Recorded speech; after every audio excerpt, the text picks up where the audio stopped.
Hello friends, आपका स्वागत है साइंस क्लासेस के यूट्यूब चैनल में। आज है 2 मई और हम पढ़ने जा रहे हैं 2 मई से रिलेटेड करंट अफेयर्स। जितने भी पिछले वीडियोस नहीं देखे हों वो देख लीजिए, और इस वीडियो का जो पीडीएफ है वो आप हमारे टेलीग्राम चैनल से डाउनलोड कर सकते हैं, जिसका लिंक मैं डिस्क्रिप्शंस में डाल दूँगा। और आप ट्रिकी मैथ्स और करंट अफेयर, रीजनिंग और जीएस की भी अगर पीडीएफ चाहते हैं तो वो आपको टेलीग्राम चैनल पे मिल जाएगी, तो इस पे आप ज्वाइन हो जाइएगा।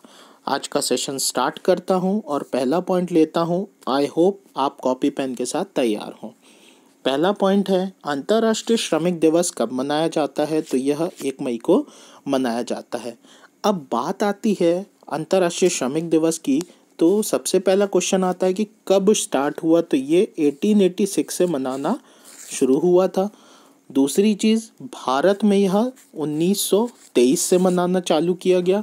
अब ये किसके द्वारा मनाया गया था? तो ये मनाया गया था लेबर किसान पार्टी द्वारा। ठीक है, लेबर किसान पार्टी द्वारा मद्रास में यह मनाना प्रारंभ किया गया। ठीक है, 1923 से, इतना आप याद रखेंगे। अब ये मनाता कौन है? तो ये मनाता है अंतर्राष्ट्रीय श्रम संगठन। ठीक है, इंटरनेशनल लेबर ऑर्गेनाइजेशन। ठीक है, अब ये मनाता है। तो इसकी स्थापना कब हुई? तो इसकी स्थापना 1919 में हुई। इसके अध्यक्ष हैं गाय राइडर जी। गाय राइडर इसके अध्यक्ष हैं, और इसका मुख्यालय है जिनेवा में। ठीक है, इसका मुख्यालय कहाँ? जिनेवा में। अब 1919 की बात आई है तो 2 से 3 फैक्ट्स हम याद रखेंगे। पहली चीज़ क्या? अंतर्राष्ट्रीय श्रम संगठन की स्थापना। दूसरी चीज़, जलियांवाला बाग हत्याकांड भी 1919 का हुआ था।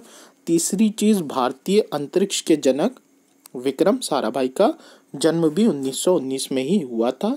और 2019 में हमने इन तीनों का 100वां वर्ष मनाया। ठीक है ना, 100 वर्ष हो गए पूर्ण। इतनी चीज़ें आप यहाँ से याद रखेंगे। और साथ ही साथ अब 1 मई 1960 को भारत के 2 राज्यों का गठन हुआ था, और वो 2 राज्य थे महाराष्ट्र और गुजरात। तो महाराष्ट्र और गुजरात का स्थापना दिवस भी मनाया जाता है। कब? 1 मई को, क्योंकि यह बने थे 1 मई 1960 को। ठीक है, चलिए अगला क्वेश्चन लेते हैं। अगला क्वेश्चन है, किस देश की सरकार ने मणिपुर के डॉक्टर थांगजाम दबालिया सिंह को ऑर्डर ऑफ राइजिंग सन से सम्मानित किया? तो ऑर्डर ऑफ राइजिंग सन से सम्मानित किया गया है किसने? जापान ने सम्मानित किया मणिपुर के डॉक्टर को। अब बात आ गई जापान की, तो जापान की राजधानी क्या है? तो ये है टोक्यो। जापान की मुद्रा क्या है? वो है येन।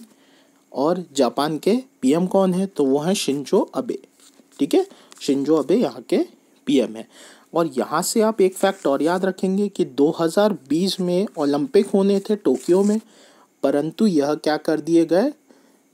कैंसिल हो गए हैं। और अब ये 23 जुलाई 2021 से आयोजित होंगे। कोरोना के चलते इसे 1 साल पूरा बढ़ा दिया गया। ठीक है, तो इतना फैक्ट्स आप यहाँ से याद रख के चलेंगे।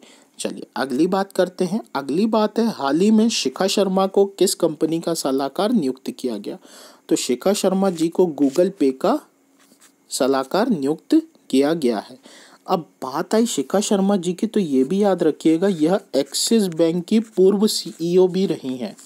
ठीक है ना, एक्सिस बैंक की सीईओ थी पहले ये शिखा शर्मा जी, और अब इन्हें गूगल पे का सलाहकार नियुक्त कर दिया गया है। अब बात आ गई गूगल पे, मतलब गूगल पे आप सभी जानते होंगे कि ये एक पेमेंट गेटवे है। ठीक है ना, ठीक है। तो अब गूगल की बात आई, तो गूगल की स्थापना कब हुई है? तो 1998 में गूगल की स्थापना हुई। इसका मुख्यालय कहाँ पर है? तो इसका मुख्यालय कैलिफोर्निया में है। ठीक है, इसका मुख्यालय कहाँ पर है? कैलिफोर्निया में है। और इसके सीईओ कौन है? तो वो सुंदर पिचाई हैं। ठीक है, अब याद रखेंगे कि सुंदर पिचाई जो हैं वो गूगल पे, मतलब गूगल के साथ साथ उसकी जो पेरेंट कंपनी है अल्फ़ाबेट, उसके भी क्या है? सीईओ है। अल्फ़ाबेट के भी सीईओ हैं, प्लस आपके गूगल के भी सीईओ हैं। और मोस्ट इम्पॉर्टेंट क्वेश्चन जो आता है कि गूगल के संस्थापक कौन थे? तो ये थे आपके सर्गेई ब्रिन और लैरी पेज। ज़्यादातर नाम लैरी पेज का आता है, लेकिन आप दोनों याद रखेंगे, सर्गेई ब्रिन और लैरी पेज ये गूगल के संस्थापक थे। ठीक है, चलिए अगले पॉइंट पे चलते हैं। अगला पॉइंट है, दुनिया में सबसे ज़्यादा देखा जाने वाला धारावाहिक कौन सा है, कौन सा बना? तो यह बन गया है रामायण। रामायण जो है हाल ही में करीबन 77 मिलियन लोगों ने देखा है इसको एक साथ। आप जान रहे हैं लॉकडाउन कोरोना वायरस के चलते दूरदर्शन पर यह फिर से प्रसारित हो रहा है, तो 77 मिलियन लोगों ने इसे देखा और यह सबसे ज़्यादा देखा जाने वाला क्या बन गया, धारावाहिक बन गया है। ठीक है, अभी दूरदर्शन पे इसका प्रसारण हो गया है। अब यहाँ से बहुत अच्छा क्वेश्चन बनता है कि इस धारावाहिक के लेखक कौन है? तो इस धारावाहिक के लेखक और निर्देशक जो है वो है रामानंद सागर। ठीक है, रामानंद सागर जो हैं वो इसके लेखक प्लस निर्देशक हैं। और यह जो रामायण धारावाहिक है ये किस पर आधारित है? तो जो वाल्मीकि जी ने रामायण लिखी और तुलसीदास जी की जो रामचरितमानस है उस पर आधारित है ये आपकी रामायण। तो इतना आप याद रखेंगे यहाँ से। ठीक है, चलिए अगला पॉइंट लेते हैं। अगला पॉइंट है, काला चावल को जीआई टैग किस राज्य से मिला? तो काला चावल को जीआई टैग जो है वह मणिपुर राज्य से मिला हाल ही में। ठीक है, अब बात आई है मणिपुर की, तो मणिपुर की राजधानी है क्या, इम्फाल। यहाँ के जो सीएम है वो है बीरेन सिंह। ठीक है, बीरेन सिंह यहाँ के सीएम हैं। गवर्नर कौन है? तो गवर्नर है नजमा हेपतुल्ला जी। ठीक है, नजमा हेपतुल्ला जी यहाँ की गवर्नर हैं। अब साथ ही साथ आप कुछ चीज़ें और ध्यान रखेंगे मणिपुर से, क्या कि यहाँ पर विश्व का एकमात्र तैरता हुआ राष्ट्रीय उद्यान है केबुल लामजाओ। ठीक है, केबुल लामजाओ, ठीक है, जो कि डांसिंग डियर के लिए फेमस है और यह लोकटक झील के बीच में है। ठीक है, यहीं पर कांगला महल भी है।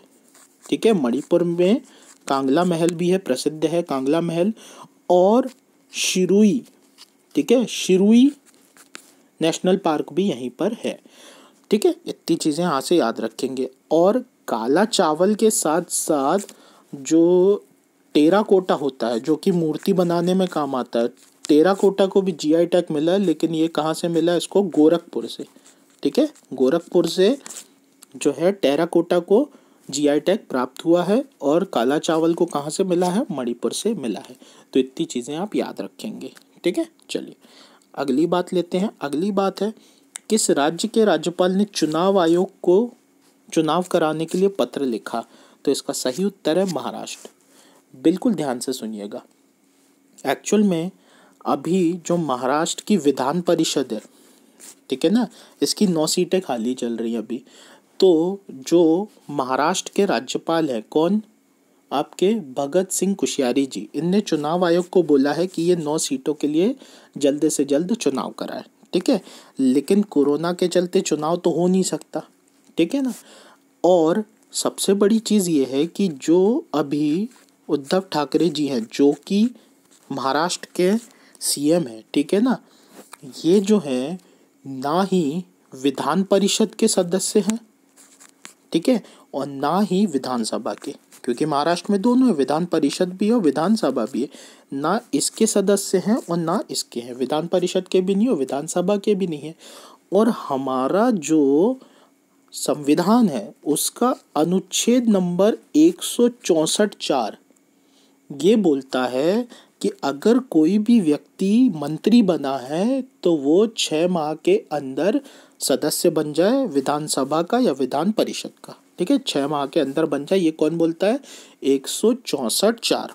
पर उद्धव ठाकरे जी अभी तक नहीं बने और 28 मई को इनके 6 महीने हो जाएंगे, पर अभी भी चुनाव संभव नहीं है।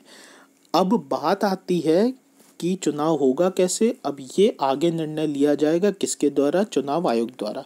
और एक बात और हुई थी, उद्धव ठाकरे जी ने ये बोला था कि राज्यपाल जो है अपने कोटे से इन्हें क्या कर दे, नामित कर दे, ताकि ये क्या हो जाए, वहाँ के सदस्य बन जाए, पर वो चीज़ उनने क्या कर दी, मना कर दी।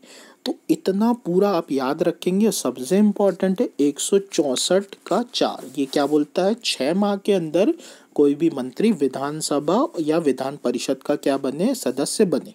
ठीक है, इतनी चीज़ें आप याद रखेंगे।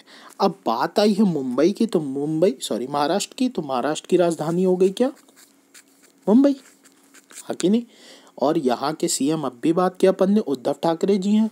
और यहाँ के जो डेप्यूटी सीएम है, उप मुख्यमंत्री हैं, वो कौन है, अजीत पवार। ठीक है, अजीत पवार। और यहाँ के गवर्नर की भी बात की हमने, कौन, भगत सिंह कोश्यारी जी। ठीक है, इतना याद रखेंगे। और मुंबई जो है वो किस पे बसा हुआ है, तो वो सालसेट द्वीप पे बसा है। अगला क्वेश्चन लेते हैं। अगला क्वेश्चन है, विकास अभय ऋण योजना किस बैंक द्वारा शुरू की गई, तो यह कर्नाटक विकास ग्रामीण बैंक द्वारा शुरू की गई। अब ये विकास अभय योजना जो है, ऋण योजना, ये क्या है, तो देखिए कोरोना के चलते बहुत सारे व्यापारियों को नुकसान हो रहा है, तो यह योजना के तहत 1 लाख से ऊपर का जो बैंक है वो लोन देगा, और व्यापारी से कोई वो सिक्योरिटी भी नहीं लेगा, और इसे उसे 36 माह के अंदर चुकाना है इस योजना के तहत। तो यह योजना किसके द्वारा चालू की गई है, कर्नाटक विकास ग्रामीण बैंक द्वारा। ठीक है, इतनी चीज़ें आप यहाँ से याद रखेंगे। अब बात आई कर्नाटक विकास ग्रामीण बैंक की, तो इसकी स्थापना कब हुई है, तो इसकी स्थापना हुई है 2005 में। ठीक है, कर्नाटक विकास बैंक की स्थापना कब हुई, 2005 में। इसका मुख्यालय कहाँ पे, तो इसका मुख्यालय है धारवाड़ में। धारवाड़ की चट्टानें बहुत ज़्यादा फेमस है ना, बहुत खनिज मिलते हैं उससे। और अध्यक्ष हैं इसके कौन, इसके अध्यक्ष हैं गोपी कृष्ण। गोपी कृष्ण जी इसके क्या है, अध्यक्ष है। आई होप आप सब चीज़ें लिखते जा रहे हो, मैं बहुत इंपॉर्टेंट चीज़ें आपको बताते जा रहा हूँ बीच बीच में। ठीक है, चलिए अगले क्वेश्चन पे मूव करते हैं। अगला क्वेश्चन है हमारा कि मूडीज के ने 2020 में भारत की जीडीपी दर कितना रहने का अनुमान लगाया है। तो हाल ही में मूडीज ने पहले बोला था कि 2.5% होगी, पर अब वह 0.2% पे आ गया है कि भारत की जो जीडीपी ग्रोथ होगी वो कितनी हो पाएगी, 0.2% होगी। ठीक है, तो इतना आप यहाँ से याद रखेंगे। अब बात आई है मूडीज़ की, तो मूडीज़ क्या है, ये एक अमेरिकी एजेंसी है जो कि आपका क्रेडिट रेटिंग से संबंधित जारी करती है रिपोर्ट्स। ठीक है, तो इसकी स्थापना कब हुई है, तो इसकी स्थापना 1909 में हुई है। इसका मुख्यालय है न्यूयॉर्क में। ठीक है, मूडीज़ की। और इसके जो संस्थापक थे वो जॉन मूडी ही थे, इसीलिए इसको मूडीज़ बोला जाता है। ठीक है, संस्थापक यही थे। और अभी फ़िलहाल जो इसके सीईओ हैं वो कौन हैं, तो वो हैं रेमंड मैकडैनियल। ठीक है, मैकडैनियल, रेमंड मैकडैनियल जो हैं वो इसके क्या है, अभी फ़िलहाल में सीईओ हैं। अब बात आई इसकी स्थापना 1909 में हुई है, तो इसी के साथ आप लिंक कर लो कि आईसीसी की भी स्थापना कब हुई है, 1909 की ही हुई है। ठीक है, चलिए अगले प्रश्न पे चलते हैं। अगला प्रश्न है, चुन्नी गोस्वामी का निधन हुआ, वह किस खेल से संबंधित थे, तो वो जो थे भारतीय टीम के पूर्व फुटबॉल कप्तान भी हुआ करते थे, तो उनको याद रखेंगे। और उनका हाल ही में क्या हो गया, निधन हो गया। और इन्हीं की कप्तानी में 1962 में एशियाई खेलों में भारत ने स्वर्ण पदक जीता था, ये भी आप याद रखेंगे। ठीक है, और साथ ही साथ ये एक क्रिकेटर भी थे, ने क्रिकेट भी खेला है कोलकाता टीम के लिए। ठीक है, कोलकाता के लिए ने क्रिकेट भी खेला है, तो याद रखेंगे कि ये फुटबॉल के साथ साथ क्रिकेट के भी प्लेयर थे। ठीक है, चलिए अगली बात करते हैं। जीवन अमृत योजना किस राज्य सरकार द्वारा शुरू की गई, तो जीवन अमृत योजना जो है वो मध्य प्रदेश सरकार द्वारा लॉन्च की गई। अब बात आती है ये जीवन अमृत योजना है क्या, तो ये जीवन अमृत योजना देखिए क्या है कि आप जानते हैं गोवा जो है वो पहला राज्य बना है कोविड-19 से मुक्त वाला, और उनने उपयोग किया है आयुर्वेद को। ठीक है, उनने ट्रीटमेंट में आयुर्वेद यूज़ किया, तो गोवा पहला राज्य भी था जिसने आयुर्वेद का यूज़ किया, और मुक्त होने वाला भी पहला ही है। ठीक है, तो उसी की तर्ज पर मध्य प्रदेश ने जीवन अमृत योजना लॉन्च की, और इसमें वह क्या कर रहा है, त्रिकटु चूर्ण, त्रिकटु चूर्ण जो है वो दे रहा है कोविड-19 के मरीजों को ठीक करने के लिए। तो इस योजना के तहत कुछ नहीं है, सिर्फ ये चूर्ण को से इलाज किया जा रहा है कोविड-19 के मरीज का। और यह किसके द्वारा लॉन्च की गई है योजना? मध्य प्रदेश सरकार द्वारा। अब बात आ गई मध्य प्रदेश की, तो मध्य प्रदेश की राजधानी है क्या? भोपाल। इसके गवर्नर हैं कौन? लालजी टंडन, ठीक है। और मुख्यमंत्री हैं कौन? शिवराज सिंह चौहान जी, ठीक है, जो कि अभी अभी बने हैं, ठीक है। चलिए अगले पॉइंट पे बात करते हैं। अगला पॉइंट है कोरोना वायरस के चलते स्वास्थ्य कर्मियों को सम्मानित करने के लिए वी विल विन नामक अभियान किसके द्वारा चालू किया गया? तो यह अभियान जो है फीफा द्वारा शुरू किया गया है ताकि स्वास्थ्य कर्मियों को सम्मानित किया जा सके। वो लड़ रहे हैं हमारे लिए और सबकी सेवा कर रहे हैं, तो उनको सम्मानित करने के लिए वी विल अभियान चालू किया गया। अब बात आ गई फीफा की, तो फीफा की स्थापना कब हुई? 1904 में हुई और इसका मुख्यालय जो है वो है ज्यूरिख में, ठीक है। इसका मुख्यालय कहाँ पे है? ज्यूरिख में है, ठीक है। इतना याद रखेंगे फीफा से। चलिए अगली बात करते हैं। अगली बात है फुट ऑपरेटेड सैनिटाइजर मशीन लगाने वाला देश का पहला स्टेशन, तो वह बना Hazrat Nizamuddin railway station. Hazrat Nizamuddin railway station में क्या किया गया है? फुट सैनिटाइज़र मशीन लगा दी गई है। एक मशीन है, यहाँ पर आपके पैडल्स बने हुए हैं, आप पैर यहाँ पर रखेंगे, वो आपके पूरे यहाँ से फुहारे चलेंगे, वॉश होंगे और आप पूरे सैनिटाइज होके स्टेशन से बाहर निकलेंगे। कौन से स्टेशन से? हज़रत निज़ामुद्दीन रेलवे स्टेशन से।